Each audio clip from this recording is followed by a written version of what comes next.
काँग्रेसचे नेते सुशीलकुमार शिंदे यांच्या पाठोपाठ आता स्वाभिमानी शेतकरी संघटनेचे नेते राजू शेट्टी यांनी सुद्धा आपल्याला भाजपकडून आमंत्रण येत असल्याचा गौप्यस्फोट केला। मध्यस्थांच्या मार्फत आपल्याला भाजपसोबत येण्याचं निमंत्रण मिळाल्याचं राजू शेट्टी यांनी म्हटलंय। मात्र आपण कोणत्याही परिस्थितीत युतीच्या सोबत जाणार नसल्याचं राजू शेट्टी यांनी स्पष्ट केलं आहे।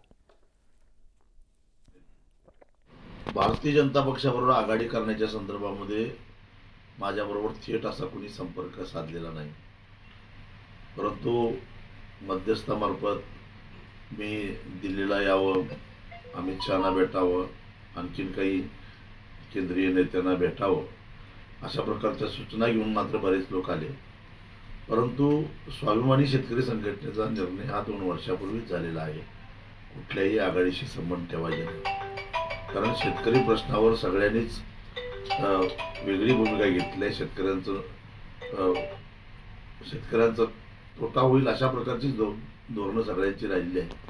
त्यामुळे आता आम्हाला चळवळीच्या पलीकडे कुणाबरोबर संबंध ठेवायचे नाही, म्हणून कोणाचं कसलंही काही प्रस्ताव आला तरी सुद्धा आम्हाला त्याच्यामध्ये फारसं स्वारस्य नाही।